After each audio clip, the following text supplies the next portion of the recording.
Hello അസ്സാം വലൈക്കും, welcome back to my channel. അപ്പോൾ നമുക്കിന്ന് എത്ര പെട്ടെന്ന് എളുപ്പത്തിൽ വാജിക്കറി എങ്ങനെ ഉണ്ടാക്കാമെന്ന് നോക്കാം. അപ്പോൾ അതിന് വേണ്ടി 3 ഉരുളക്കിഴങ്ങും ഒരു ഉള്ളിയും 2 പച്ചമുളകും ചെറിയ പീസ് ഇഞ്ചി എടുത്തിട്ടുണ്ട്. അപ്പോൾ അത് നല്ലോണം തോല് കളഞ്ഞ് കഴുകിയെടുക്കുക. അതിൻ്റെ ഇടയിൽ കൗണ്ടർ ടോപ്പൊക്കെ വേഗം ക്ലീൻ ചെയ്തിട്ട് അങ്ങനെ വെച്ചിട്ടുണ്ടായിന്. അപ്പോൾ പെട്ടെന്ന് ഉണ്ടാക്കാം നമുക്ക്. അപ്പോൾ ഉരുളക്കിഴങ്ങൊക്കെ ചെറിയ പീസുകളാക്കി കുക്കറിലേക്ക് ഉരുളക്കിഴങ്ങ് നന്നായി മുറിച്ചിടുക.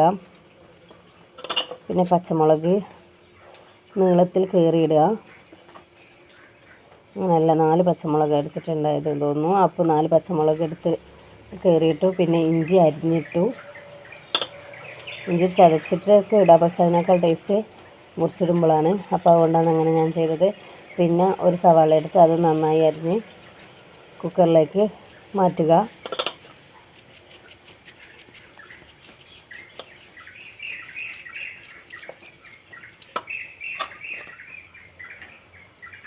ഇനി അതിലേക്ക് ആവശ്യത്തിനുള്ള കുറച്ച് വെള്ളം ഒഴിച്ച് നന്നായി വേവിക്കുക. അങ്ങനെ ഞാൻ 3 വിസിലാണ് ഇട്ടത്. അപ്പോൾ നന്നായി ഉടഞ്ഞ് കിട്ടും.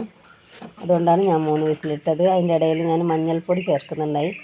മഞ്ഞൾപ്പൊടിയും ഉപ്പും ചേർത്തിട്ടുണ്ടായിന്. അപ്പോൾ മഞ്ഞൾപ്പൊടി ഉപ്പും ചേർത്ത് നന്നായി വേവിച്ചെടുക്കുക.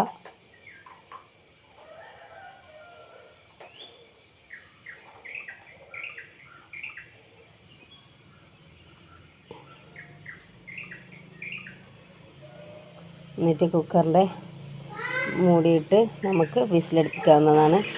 ഞാൻ 3 വിസിലാണ് അടിച്ചത്. ഇനി നമുക്ക് തുറന്ന് നോക്കാം. അപ്പോൾ നന്നായി വെന്തിട്ടുണ്ട്. അതിന് നന്നായി ഉടച്ചെടുക്കുക. അപ്പോഴാണ് ഈ വാജിക്കറീൻ്റെ ടേസ്റ്റൊക്കെ ഉണ്ടാവുകയുള്ളൂ. അപ്പോൾ നന്നായി ഉടച്ചെടുക്കുക. അതിന് ശേഷം അടുപ്പത്തൊരു ചട്ടി അടിച്ച് അതിലേക്ക് 1 ടേബിൾ സ്പൂൺ വെളിച്ചെണ്ണ ഒഴിച്ച് അതിലേക്ക് കടുകിട്ട് കൊടുക്കുക.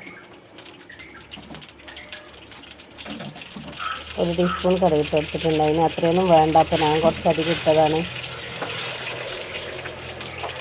അപ്പോൾ അതിലേക്ക് വറ്റൽമുളക് ഇട്ട് കൊടുക്കുക. എന്നിട്ട് നന്നായി ഉടച്ച് വെച്ച ഉരുളക്കിഴങ്ങിൻ്റെ മിക്സ് അതിലേക്ക് ഒഴിച്ച് കൊടുക്കുക. അതിൻ്റെ ഇടയിൽ കറിവേപ്പില ഉണ്ടെങ്കിൽ കറിവേപ്പില ഇട്ട് കൊടുക്കാവുന്നതാണ്. അപ്പോഴത് നല്ല ടേസ്റ്റ് ഉണ്ടാകുക. നല്ലോണം ഒന്ന് തിളക്കുന്ന സമയത്ത് നമുക്ക് പാൽ ഒഴിക്കാവുന്നതാണ്. പാക്കറ്റ് പാലാണ് ഞാൻ എടുത്തിട്ടുണ്ടായത്. തേങ്ങാപ്പാൽ ഒഴിച്ചാൽ നല്ല ടേസ്റ്റാണ്. പക്ഷേ ഇത് പെട്ടെന്ന് നമുക്ക് സമയമില്ലാത്തപ്പോൾ നമുക്ക് എന്താക്കാമെന്ന് വെച്ചാൽ പെട്ടെന്ന് ഉണ്ടാക്കാം. അതിന് വേണ്ടിയിട്ടാണ് അതുകൊണ്ടാണ് ഞാൻ പാക്കറ്റ് പാൽ എടുത്തിട്ടുണ്ടായത്. അപ്പോൾ നല്ലോണം തിളച്ചിട്ടാകുമ്പോൾ ഇറക്കി വെക്കുക. അപ്പോൾ നിങ്ങൾ ഇത് കണ്ടുകൊണ്ടിരിക്കുകയാണെങ്കിൽ ലൈക്ക് ചെയ്യുക, സബ്സ്ക്രൈബ് ചെയ്യാത്തവർ സബ്സ്ക്രൈബ് ചെയ്യുക, കമൻറ്റ് ചെയ്യുക. അപ്പോൾ ഇനി അടുത്ത വീഡിയോ ആയിട്ട് കാണാം ഇൻഷാ അല്ലാഹ്.